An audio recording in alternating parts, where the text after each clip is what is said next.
Galasiërs 5. Maar ek sê, wandel deur die Gees, dan sal julle nooit die begeerlikheid van die vlees volbring nie.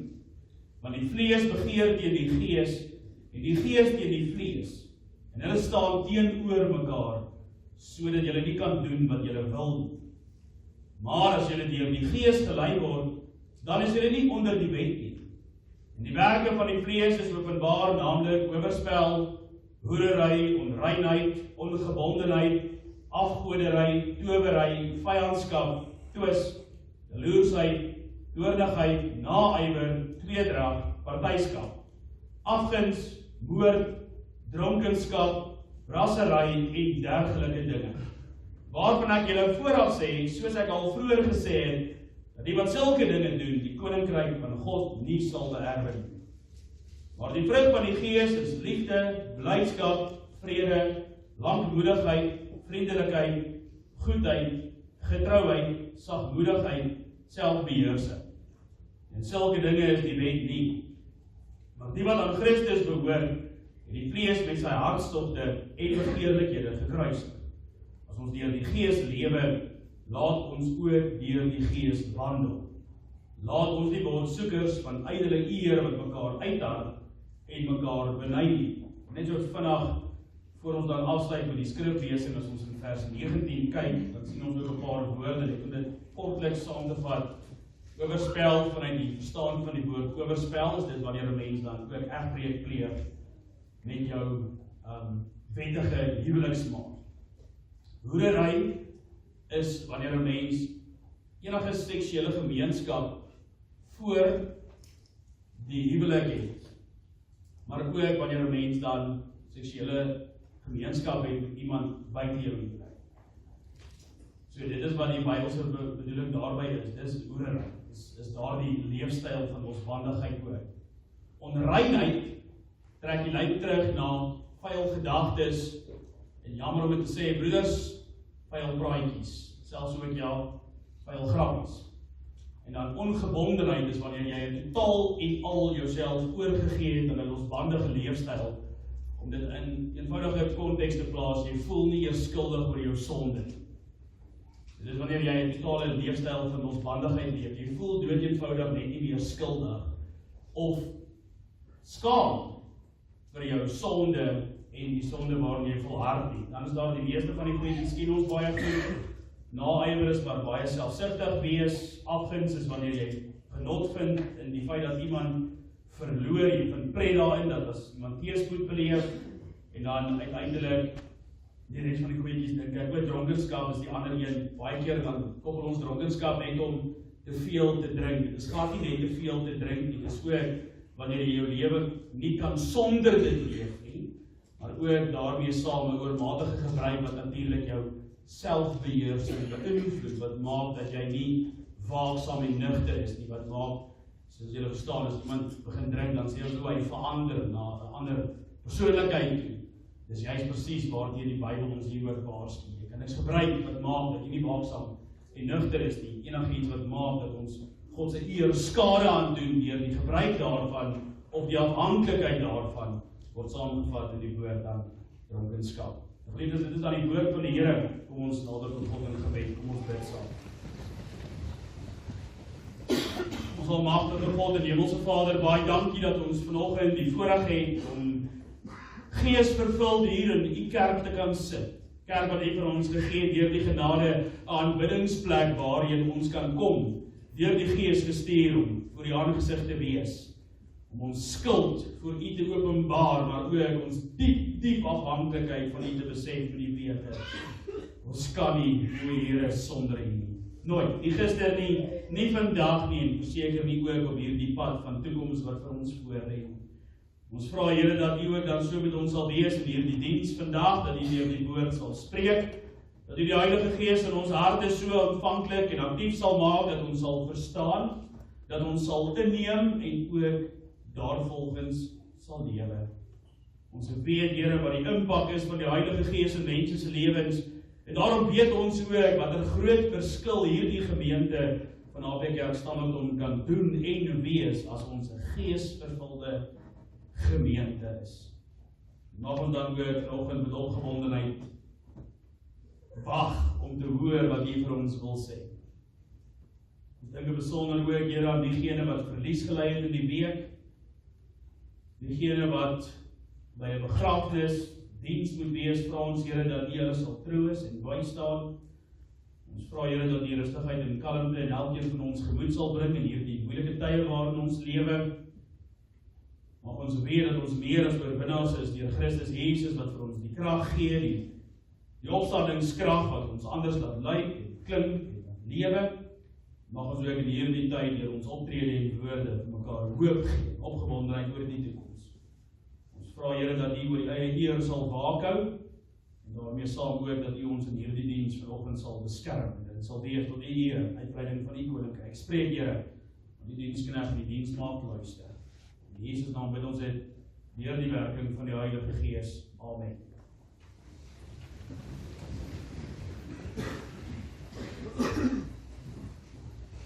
Gelukkige gemeente van ons Here Jesus Christus, daar is oomblikke in 'n mens se lewe wanneer God self jou doeteenvoudig stil maak of selfs tot stilstand ruk.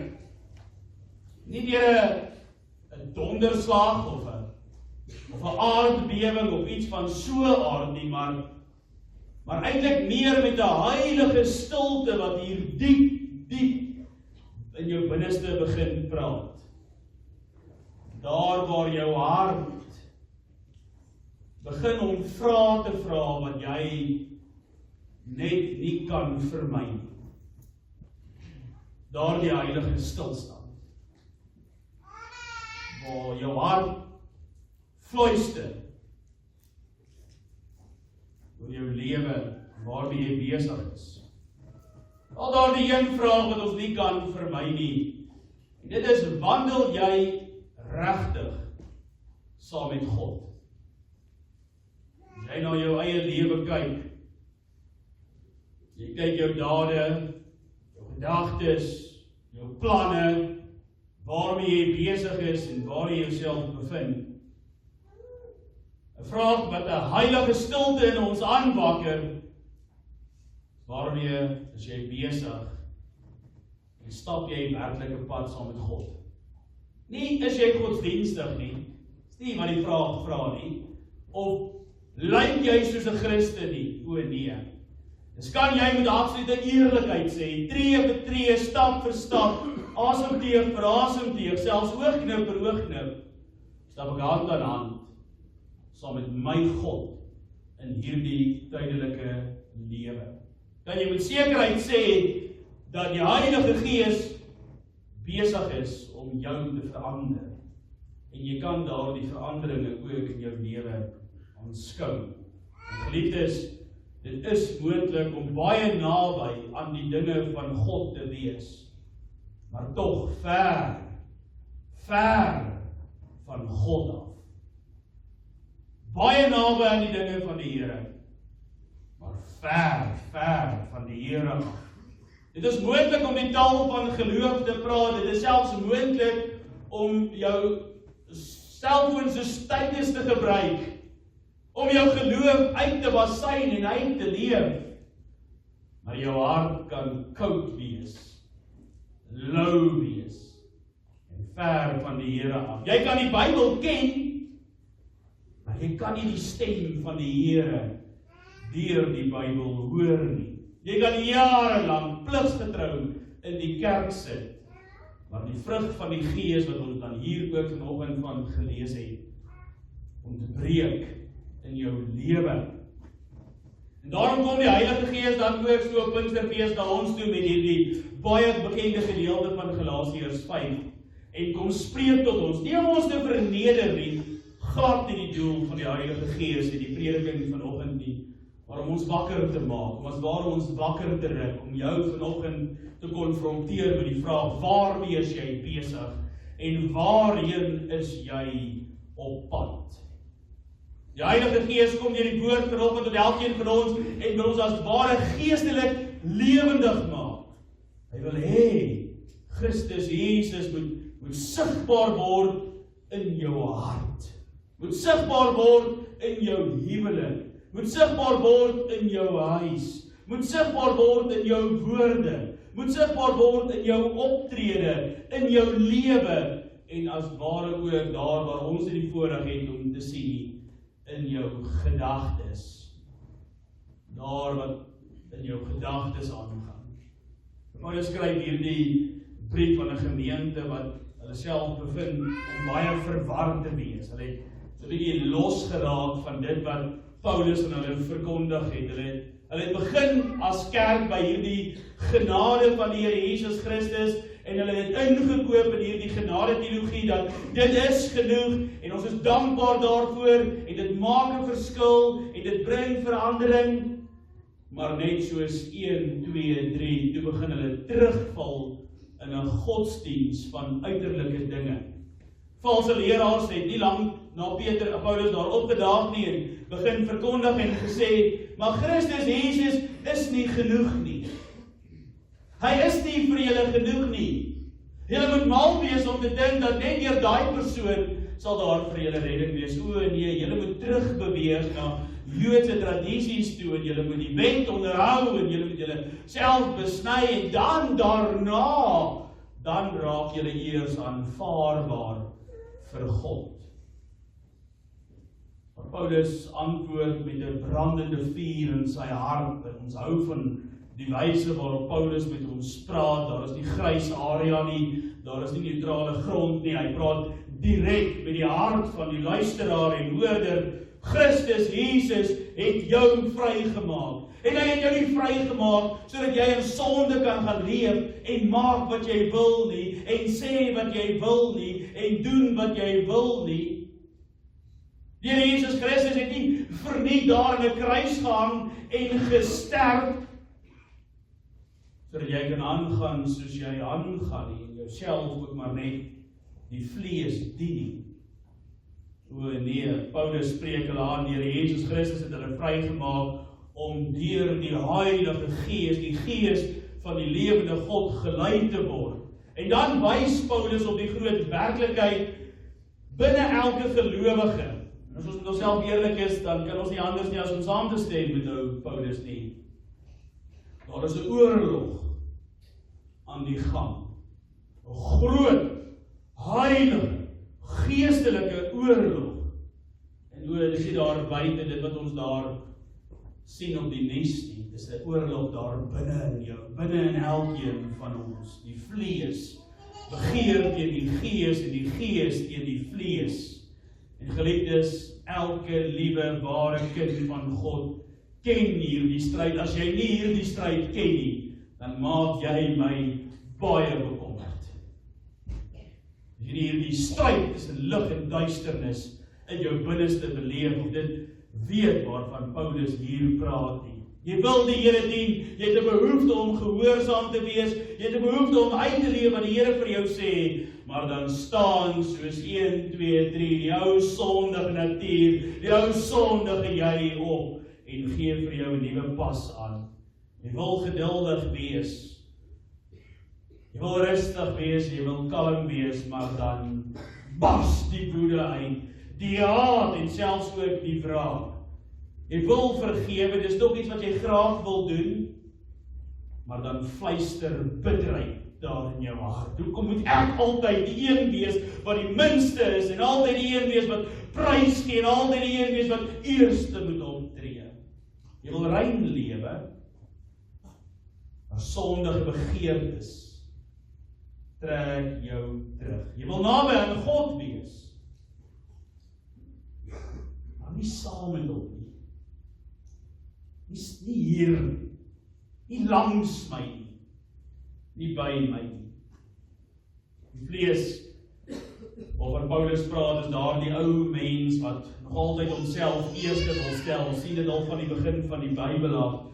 Dit wil sy eer hê, dit wil beheer hê, dit wil hy alles moet omdraai, die mens moet sy sin kry, en ek sal goed doen wat by my inpas, of by my aanpas.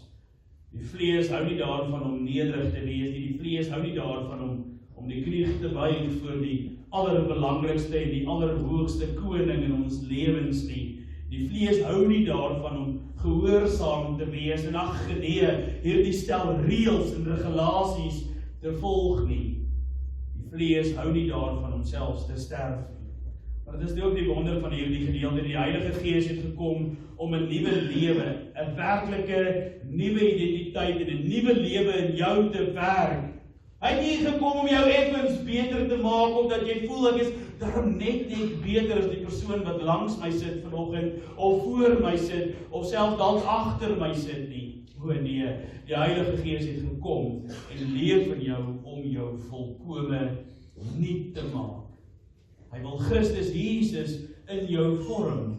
Hy wil jou hart verander totdat jy begin lief hê wat God lief het en haat wat God haat. Hy wil hê dat jy moet kan onderskei tref tussen wat reg en verkeerd is en dit wat verkeerd is, haat en afskryf in jou lewe en jou lewe daarna bou op dit wat God lief het. Dit wat reg is, dit wat Bybels is. En daarom is hierdie stryd so intens, want dit is 'n 24/7 stryd wat ons voer. En soms voel jy moeg om hierdie stryd te voer, want dit lyk asof die goddelose hoogtyd vier, dit lyk vandag asof diegene wat sonder God lewe, meer voorspoed geniet, en 'n baie, baie lekkerder tyd hier op aarde het. O, geliefdes, maar die Bybel is baie duidelik, dit is vir hulle die hemel op aarde, hierdie tydelike lewe, daarna is daar vir hulle niks nie. Ons word moeg, soms huil jy in die geheim, of jy bly laat wakker oor daardie sondes. Ek het weer geval, en ek het weer my tone gestamp, en ek het weer my kop gestamp, en ek verstaan nie, hoekom kan ek net nie breek met hierdie ding, wat my lewe beheer en selfs oorneem nie. En soms wonder jy, ek weet nie of jy al dit gewonder het nie, maar ek ken die gevoel. Hoe kan ek nog 'n kind van God wees as hierdie oorlog so sterk binne my woed en ek die hele tyd val? Maar ook vandag die troos van die evangelie, hierdie stryd wat ons voer in ons binneste, is nie 'n teken van God wat jou verlaat het nie, inteendeel, dit is juis 'n teken dat die Heilige Gees in jou werk, want 'n geestelike dooie mens beklei mos nie teen die sonde nie. 'n geestelike dooie mens stel mos nie belang in God se standaard vir sy lewe nie. 'n geestelike dooie mens voel mos nie skuldig as hulle verkeerd is nie, of afdwaal van die pad van geregtigheid af nie. 'n dooie hart voel mos nie pyn oor sonde nie. 'n dooie hart gaan mos nie skuldig voel nie, dit wat Paulus vir ons sê in Romeine 1. Hy het hulle oorgegee in hulle hartsbegeertes. Reg, maak wat julle wil, gaan aan. Julle sal weet ek is kwaad vir julle. As ek begin stil raak in julle lewe. En wanneer God begin stil raak in jou lewe, is wanneer jy nie meer skuldig voel oor dit wat jy verkeerd doen nie.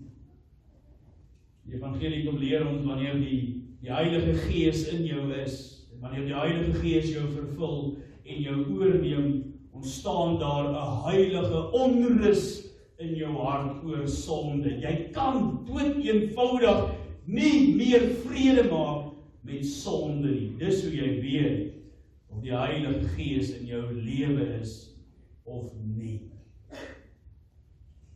En dan kom Paulus en hy wys vir ons natuurlik hoe die lewe lyk wanneer die vlees reageer. Ons kan sê dit is 'n lewe dat sonder die Heilige Gees, 'n lewe sonder God, 'n lewe ver van God af. En geliefdes, luister na dit wat Paulus hier vir ons sê. Hy probeer regtig nie vanoggend om ons vriend te wees nie. Nee, hy wil hê dat ons saak met die Here moet regstel vandag, vers 19. En hierdie werke van die vlees is openbaar, naamlik oorspel en hoerery, onreinheid, ongebondenheid, afgoderry, towery, vyandskap, twis, jaloesheid, toornigheid, naaiwer, tweedrag, partyskap, afguns, moord, dronkenskap, rassery en dergelike dinge, waarvan ek julle vooraf sê, soos ek al vroeër gesê het, dat die wat sulke dinge doen, die koninkryk van God nie sal beerwe nie. Jy mag dalk dink jy gaan hemel toe. Paulus sê vir ons, wees gewaarsku. Jy hoor die evangelie, en as jy jou hart vir die evangelie toesluit, hoe bly die liefde en die werke van Christus Jesus in jou. As mense hierdie dinge lees, en dan sê Paulus, dergelike dinge wat beteken, hy kan vir ons nog 'n ellelange lys verder gee oor die dinge wat hy kan doen, wat ons ken.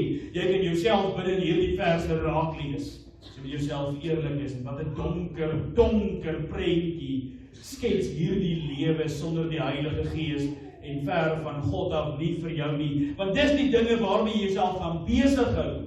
Dis die dinge wat jou lewe gaan oorneem. Dis selfs die dinge waarin jy die grootste genot sal put.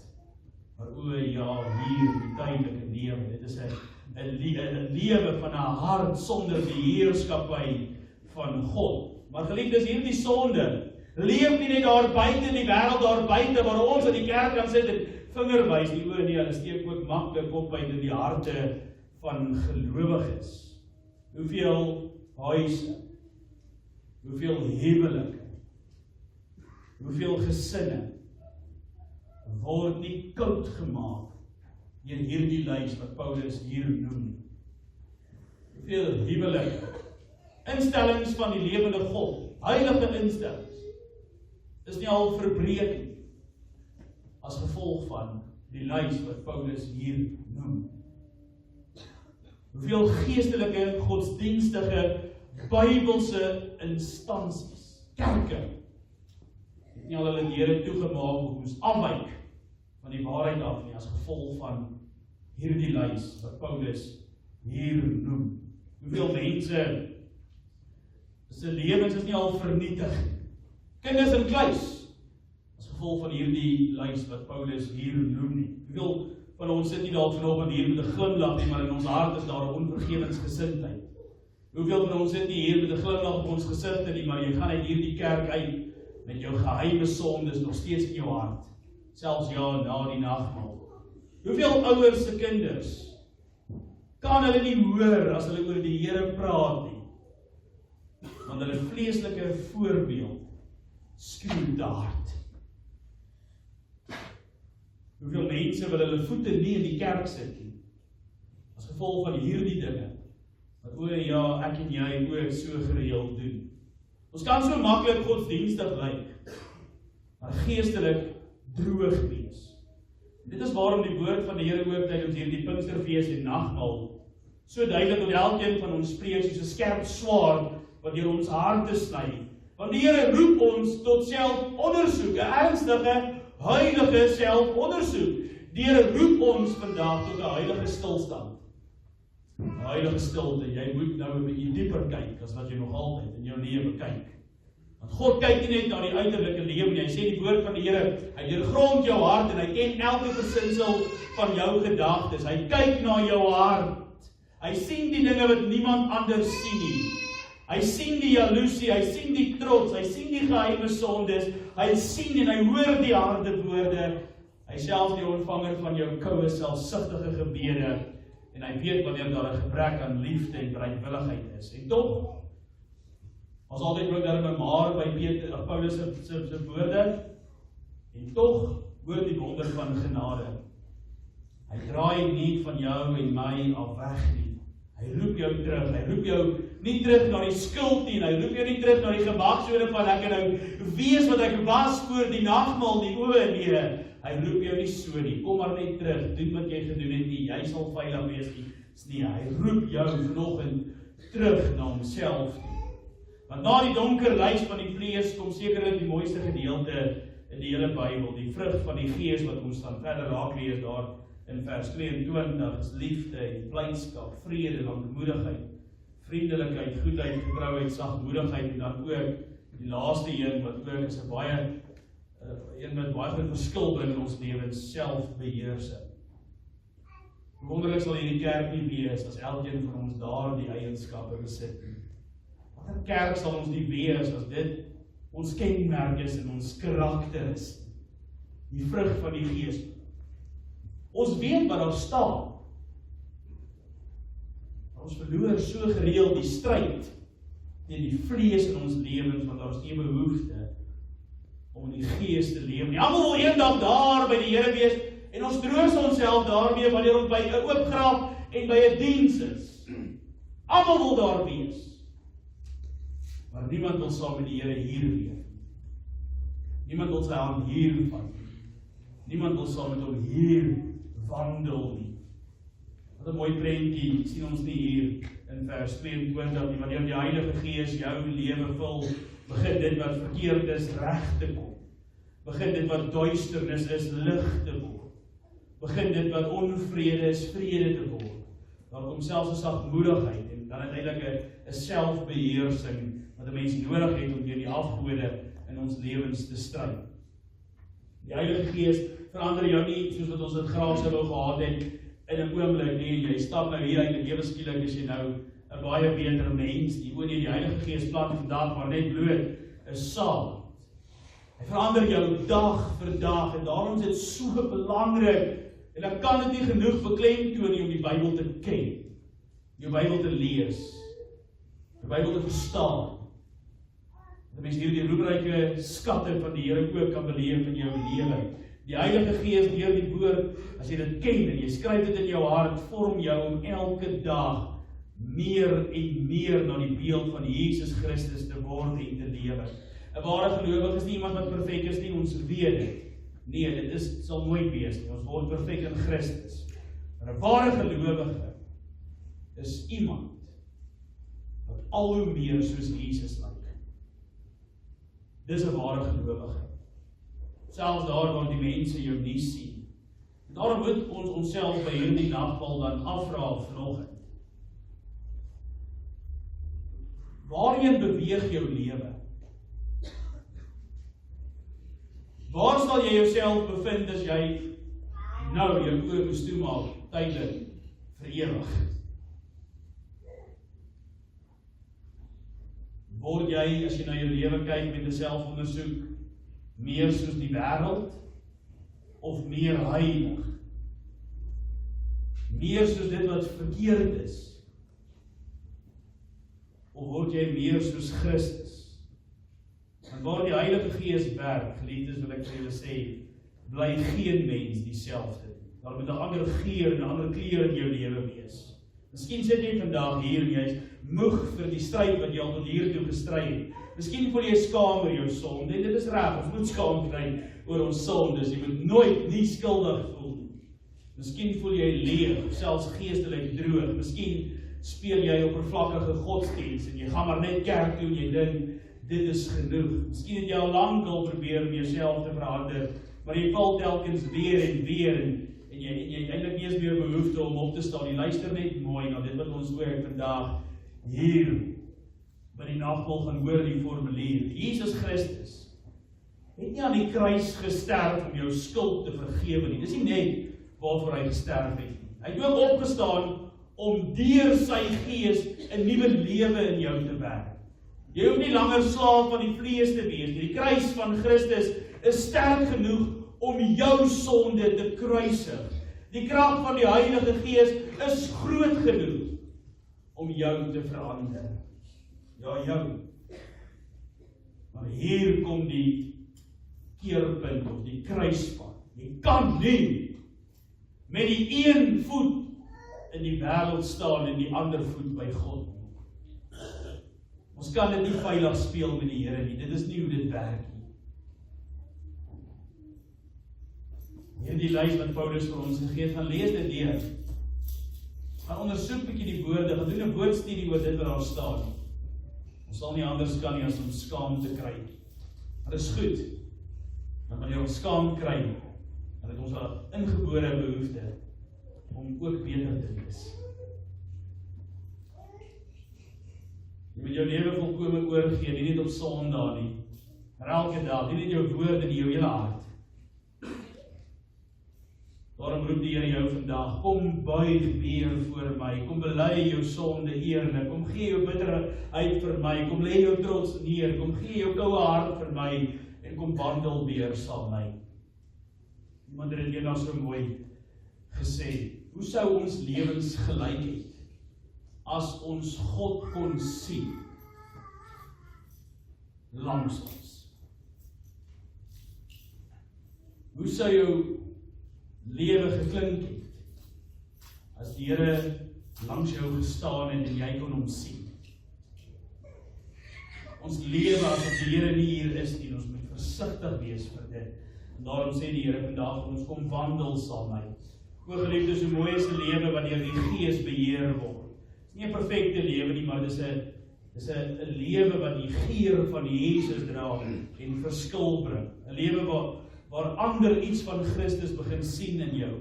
'n Lewe waar liefde sterker word as haat, waar vrede sterker word as vrees, en waar genade sterker word as sonde. En ek sluit af, mag die Here ons vandag diep aanraak met dit wat hy vir ons kom doen het.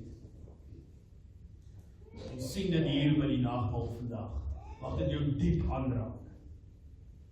Mag jou lewe daadwerklik radikaal hierna verander, dat jy meer Gees vervul is. En dat ons sal leef soos die vrug van die Gees van ons vereis. Mag hy ons verlos van 'n koue oppervlakkige godsdienst, mag hy ons vul met 'n heilige honger, meer na hom, en mag ons elke dag leer, om nie net van God te praat nie, maar werklik saam met hom te wandel. Dit is wat die Here dan ook vandag vir ons wil leer, mag die Heilige Gees dit ook so in ons werk. Amen.